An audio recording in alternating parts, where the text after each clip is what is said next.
Auburn LSU. Like, the only way I can describe this series, whether it's the earthquake game or the interception game or the fire game or the comebacks that we've seen, whether it was Auburn in 2004 or it was LSU, throwing the touchdown in the last second, speaking of clock management. The only way I can describe this series is it's like that weird kid we all grew up with that, like, put mayonnaise on his hot dog and, like, just liked insects way too much. Like, it just weird things happen. There's a solar eclipse that's going to be happening right before the game. Wow. Like, is this the craziest series? Like one of the craziest series that there's been? It's a weird series. I don't know if it's the craziest, but it's a weird one. Having said that, I don't think this game's going to be all that weird unless Auburn suddenly knows how to throw for more than 100 yards in a game. But I'll say this. LSU's defense is atrocious. It's historically bad for that program. And the fact that they are able to actually win some games right now is a credit to Jaden Daniels at quarterback. But, back to what you were saying, the history of this game, I've seen some crazy ones myself. I saw wasn't necessarily one that's all that memorable, but it was Les Miles' final game it proved to be. And that was actually like I called it the hot seat game going into that. Whoever lost that may have been firing their coach that season. And sure enough, I think Auburn, I don't even know if Auburn scored an offensive touchdown that game, and yet they were able to win. They had just put Rhett Lashley in as offensive coordinator to actually call the plays that week. They made the decision because Gus's offense wasn't working too well, and they managed to barely beat LSU, and then Les Miles gets fired the next day. But this is an incredible rivalry in a lot of ways. I remember mostly the games in the early to mid 2000s to me. Yeah. Those games going back and forth between Tommy Tuberville and Les Miles and Nick Saban, more so than I remember the ones like in the 2000 teens. And but this one is maybe the weirdest matchup in the series in quite some time, just because LSU offensively is great, defensively they are atrocious, and then Auburn, I don't know if they can score more than 12 points a game.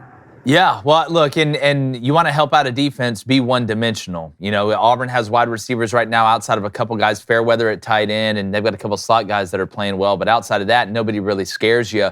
Auburn's run the ball well, but I think you can make the argument LSU has the best offense in the country right now. I'm thinking of offenses between that. Would I rather face Jaden Daniels and LSU's offense or Caleb Williams and USC's offense? And honestly, I would rather face USC because I think LSU is a more complete offense when you look at the numbers. But Auburn offensively going down there, I saw the way Peyton Thorne handled going to Kyle Field.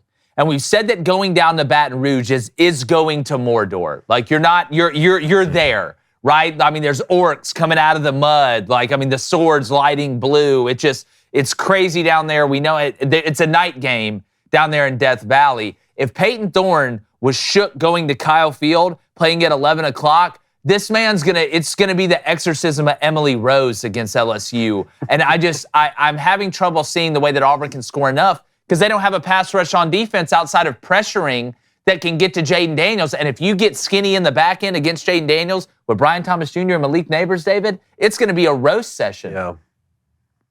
Yeah, I agree with that. And that LSU offense, they can attack you so many different ways, but Jaden Daniels has become such a gamer right now. I mean, if they had somehow found a way to knock one loss off their resume right now, I think Jaden Daniels is in the thick of things in the Heisman without a race. doubt. I think he should be anyway, to be honest. He might end up being so if they can go on a little bit of a run here. And especially because I think Caleb Williams has got another probably one or two losses, probably two losses still left on that schedule because their schedule's really ticking up at USC. But you're right. I mean, going to Baton Rouge is a different animal. The air is thicker down there. It brings out the crazies. Even the greatest of quarterbacks could look pedestrian out there. I've seen some weird things happen out there from quarterbacks, not just Auburn, but my goodness, I covered Mississippi State on a local level. I've covered Arkansas on a local level. I remember going down there and watching maybe the best Arkansas offense ever go down there. And they had to rally, come back. They went to overtime, and like everything that could go wrong for them was going wrong at the precise moment you need it to go wrong. And LSU pulled out a win.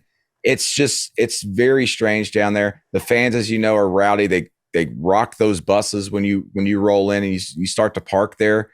It's Peyton Thorne. Let me go back to this. I know I'm going everywhere, but when I was talking to Hugh Freeze back in, I think it was March, I was like, "Are you going to go get another quarterback?" And he was like, "Nah, I think we're good with what we've got." And the more and more I obviously watch this Auburn offense, I'm like, "What? Like, was he seeing something I didn't?" I don't think that's the case. I wonder if it was just something like, I don't want to maybe scare off high school recruits by getting a quarterback who might be here a couple of years. Is that it? And he thought maybe I can just win enough with this 1 year with Peyton Thorne. I don't know. Because if you look at the tape with Peyton Thorne, he was at his best, like any quarterback would be, when he had two fantastic receivers and a Heisman candidate in the backfield at running back. Yep. And in the moment one or two of those guys left, that offense really went down, and he went down. All of his numbers in every category went down. And you're seeing it, man.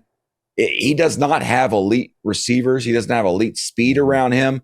And when he goes on the road, he crumbles. And man, I just don't understand why Auburn was unable or maybe unwilling to go get a better quarterback out of the portal. Yeah, and this will be the worst team that Hugh Freeze has. I mean, I like LSU minus 11.5. But the fan in me wants Auburn to go down there and play well, and who the hell knows? It's college football. It's Auburn LSU. But the analyst in me, just looking at the numbers and the eye test, I just don't see it. We'll see. Hey, everybody there on YouTube. Thank you guys for checking us out. If you haven't, hit that subscribe button. It really helps us out. Hit that like button every time you're watching a video if you do like it. I'm not going to tell you what you like or what you don't like. And turn that notification bell on. That way you know every time we're dropping content. Because you guys know we put in the hours.